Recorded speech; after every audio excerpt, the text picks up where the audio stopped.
নমস্কার, আমার চ্যানেলে আপনাদের সবাইকে স্বাগত। আজ আমি মেথি শাকের একটা ডিলিশিয়াস রেসিপি শেয়ার করছি। শীতকালে প্রচুর পরিমাণে মেথি শাক পাওয়া যায়, তাই আমরা খুব সহজেই অনায়াসেই এই রেসিপি বানাতে পারি। আমি এখানে মেথি শাকটাকে ভালো করে ধুয়ে পরিষ্কার করে কুচিয়ে নেব।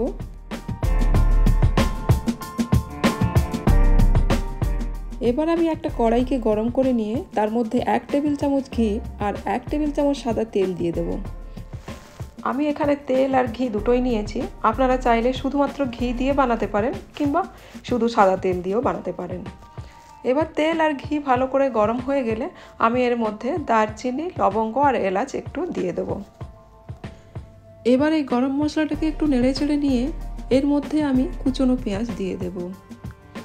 পেঁয়াজটাকে আমি খুব পাতলা করে কুচিয়ে নিয়েছি। পেঁয়াজটাকে আমি গোল্ডেন কালার করে ভেজে নেব। এই পেঁয়াজটাকে ভাজতে ভাজতে আসুন চটপট আমরা একটু আলোচনা করে নিই মেথি শাকের গুণাগুণ আর উপকারিতা সম্বন্ধে। মেথি শাক ওজন কমাতে সাহায্য করে।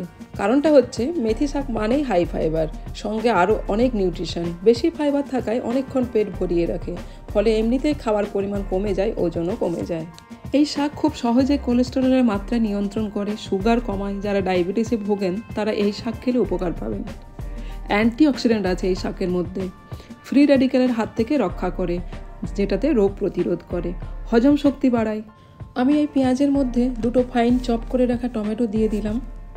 হ্যাঁ, তবে একটা কথা, যাদের মেথি শাকে অ্যালার্জি আছে তাদের মেথি শাক অ্যাভয়েড করাই ভালো।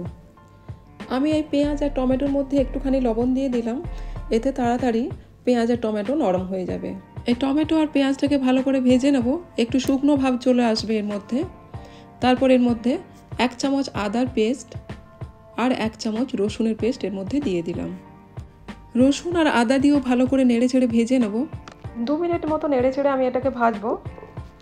তারপর আমি এর মধ্যে গুঁড়ো মশলা অ্যাড করব। দেখুন এটা ভাজা হয়ে গেছে, শুকনো ভাব চলে এসছে। এরপর আমি এর মধ্যে 1 চামচ হলুদ গুঁড়ো, 1 চামচ ধনে গুঁড়ো আর 1/2 চামচ লাল লঙ্কার গুঁড়ো দিয়ে দিলাম। নেড়ে চেড়ে একবার সবগুলো মিক্স করে নেব। তারপর 1 চামচ কাশ্মীরি লাল লঙ্কার গুঁড়ো এর সাথে দিয়ে দিলাম। এবার অল্প একটুখানি হিং দিলাম। এই সব মশলাগুলো দিয়ে নেড়ে চেড়ে নিয়ে আমি এর সাথে 1 কাপ মটর দিয়ে দিলাম। এই মটরগুলো দিয়ে আমি একবার 1 থেকে 2 মিনিট মতো এটাকে নেড়ে চেড়ে একটু ভেজে নেব। ভেজে নেওয়ার পর আমি অল্প একটুখানি জল এর মধ্যে দিয়ে দেব, যাতে মটর সেদ্ধ হয়ে যায়। ফ্রেশ মটর নিয়েছি, এটা সেদ্ধ হতে বেশি টাইম লাগে না। একবার ফুটে উঠলেই এর মধ্যে কুচিয়ে রাখা মেথি শাক দিয়ে দেব। খুব ফাইন করে মেথি শাকটাকে কুচিয়ে নিয়েছি। শাকটাকে কড়াইয়ের মধ্যে দিয়ে অল্প একটু জল দিয়ে গ্যাসটাকে মিডিয়াম ফ্লেমে 5 মিনিট ঢেকে রেখে দেবো।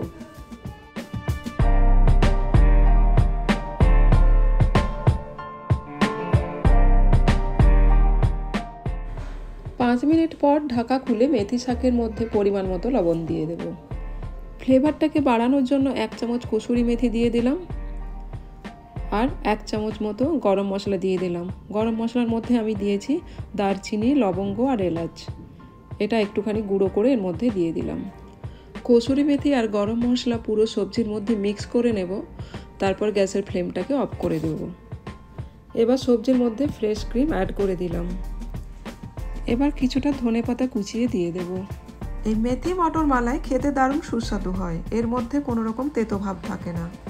গার্নিশের জন্য আমি খানিকটা পনির গ্রেট করে দিয়েছি। আমার এই রেসিপি দেখার জন্য আপনাদেরকে অনেক অনেক ধন্যবাদ। আর রেসিপি যদি ভালো লেগে থাকে তাহলে অবশ্যই একটা লাইক আর কমেন্ট করে দেবেন।